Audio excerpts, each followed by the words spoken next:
How much poorer would be the recent history of British jump racing without the contribution of François doumen, the effortlessly charming trainer who used to come over several times each winter and carry some of our best prizes back across La Manche. Had it not been for the particular qualities of Kempton Park, now under threat of development as it prepares to stage the latest running of the King George VI chase on Boxing Day, he might never have had a runner in this country. 30 years ago, doumen was feeling a little frustrated about the prospect of having to keep his star steeplechaser, Nupsala, in his box through the winter months, when the ground at the main French jumps tracks was certain to be far too soggy for a horse who liked decent ground. But he had an enlightening conversation with a British trainer, Oliver Sherwood, who had finally given up on trying to buy Nupsala. I told him that, 9 times out of 10, Kempton has pretty decent ground, unless it rains on the day, Sherwood recalls. It certainly doesn't get heavy like Newbury or Chepstow. It was, I would say, good luck, says doumen, his effervescent good humour travelling easily down the phone from his home northwest of Paris. I didn't have a clue about racing in England at that stage. I told Oliver the problem in France is that, after October, Auteuil is such a bog that I don't have anything to do with that horse. He said, why don't you go to Kempton Park? Doumen ended up winning the King George 5 times in the next 13 years, matching what was then the trainer's record for the race, set by the great Fulk-Wall win.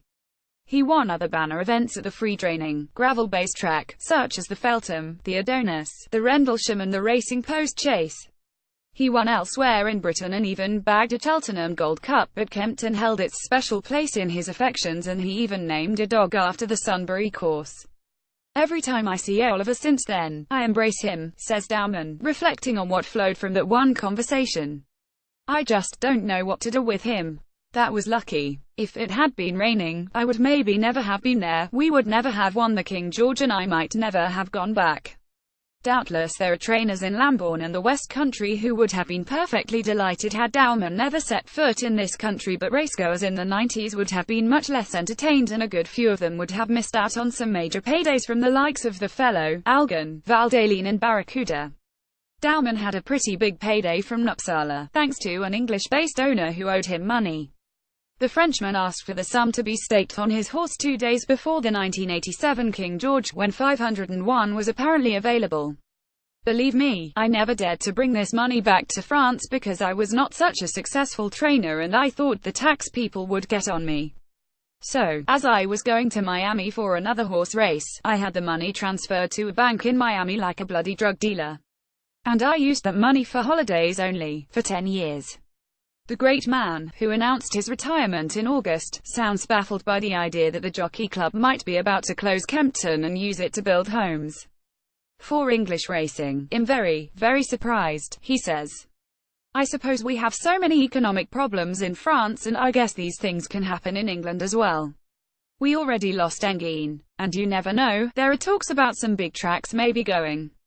There is a sting in the tail for those who are determined to keep Kempton open because doumen senses that the track's popularity has been on the wane.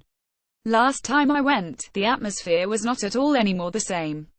All I knew was Kempton Park, the Royal Box and the Queen Mother and that enormous buzz that was there for Boxing Day, and the last time I went it was just so-so, it was not at all the same, they were not the same people running the place and I didn't find it as exciting. The Jockey Club made itself unpopular in January when announcing it would seek planning permission to build on the site. Sherwood calls it a diabolical idea and a PR disaster to close the track that hosted so many cherished Christmas victories achieved by Arkle, Desert Orchid, Cato Star and others.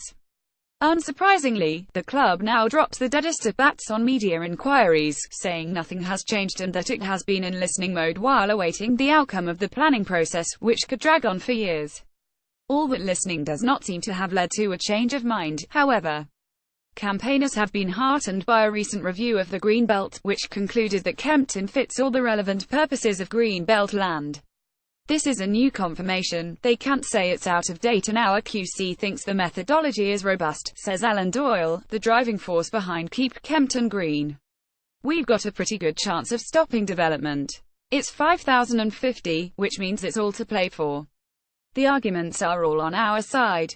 We're going to fight this and fight this as much as we can. The Jockey Club thought they'd be finished developing by now. This all started about 4 or 5 years ago. And we haven't lost yet. But it's going to be tough because they will also have some highly paid lawyers.